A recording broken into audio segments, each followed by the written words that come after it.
This video is on solving radical equations with perfect squares. So we're going to be solving equations, but you're going to have a variable squared.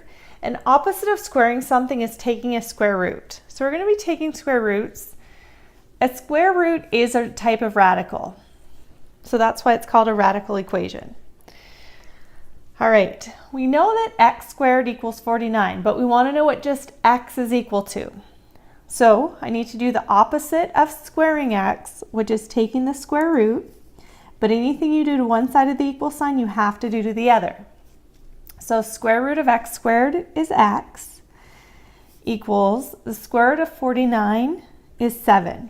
So remember, when you're taking a square root, you have to figure out what number multiplied by itself equals the number under the square root sign.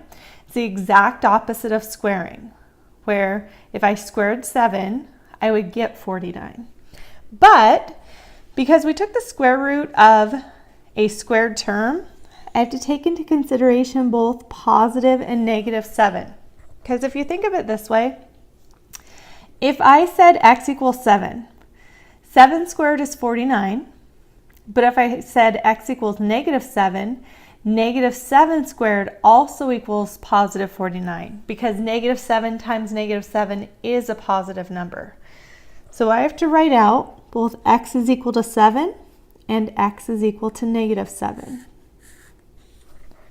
So that's the one tricky thing that you have to be careful of. You have both positive and negative solutions when you're taking the square root of a squared. All right, next one, we need to get our variable on one side of the equal sign all by itself. It has a minus 144 on the same side. To move it to the other side of the equal sign, I do the opposite operation, which is plus 144. Negative 144 plus 144 is 0. So I have y squared equals 144. Okay, at this point, I have my variable by itself. Y is squared, so I have to do the opposite operation of taking the square root of both sides.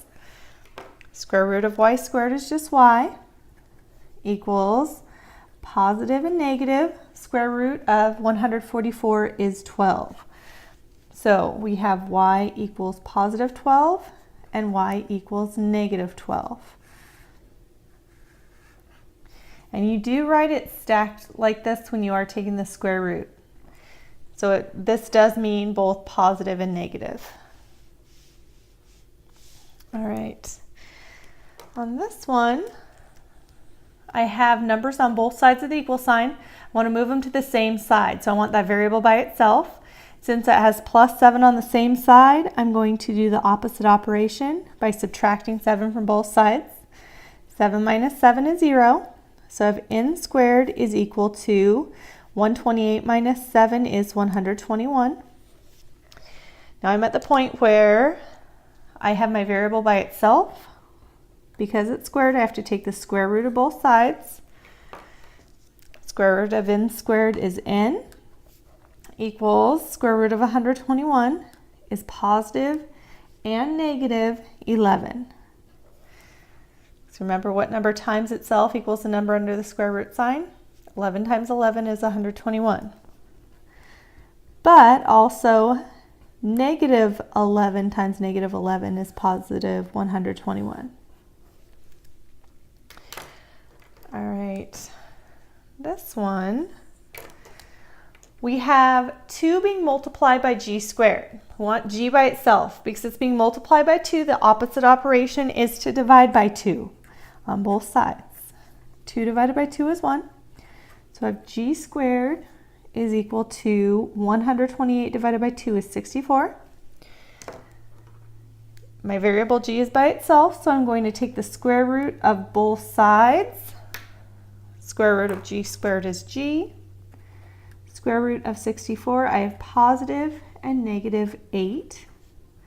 So g equals 8 and g equals negative 8. All right. Let's get a little more tricky.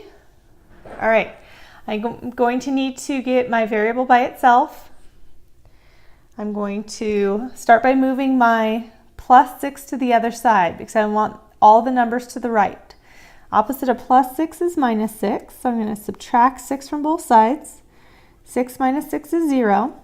Gives me 3w squared is equal to 27. All right, w squared is being multiplied by 3. Opposite of multiplying by 3 is dividing by 3. On both sides, 3 divided by 3 is 1. So I'm left with w squared equals 27 divided by 3 is 9. So at this point, I'm going to take the square root of both sides. Square root of w squared is w. Square root of 9, I have positive and negative 3. So w equals 3 and w equals negative 3. All right, last one we're going to do together. All right, m squared plus 28 equals 12. I want to get m squared by itself, so I'm going to subtract 28 on both sides. 28 minus 28 is 0. M squared is equal to negative 16. So here, if I take the square root of both sides, well, I can, square root of m squared is m, but you can't take the square root of a negative because remember, you have to find something that you multiply by itself to equal what's under the square root sign. Because if you multiply a positive times a positive, you get a positive. If you multiply a negative times a negative, you still get a positive. So there's nothing that you can multiply by itself that'll ever give you a negative. So this is no real solution.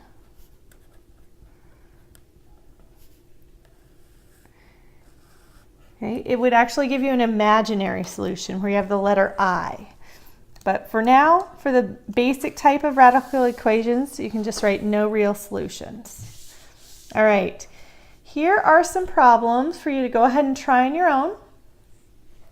Try them out, and then I will go through them with you when you're ready. All right, the first one, you're going to take the square root of both sides. You get x equals positive and negative 5.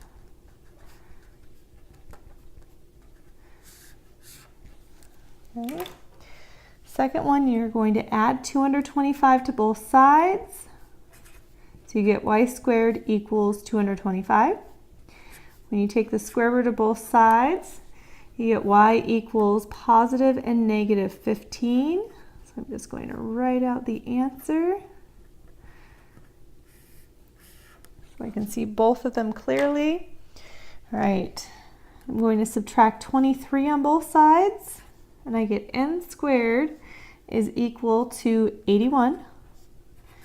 Take the square root of both sides to get n equals positive and negative 9, because 9 times 9 is 81, and negative 9 times negative 9 is 81.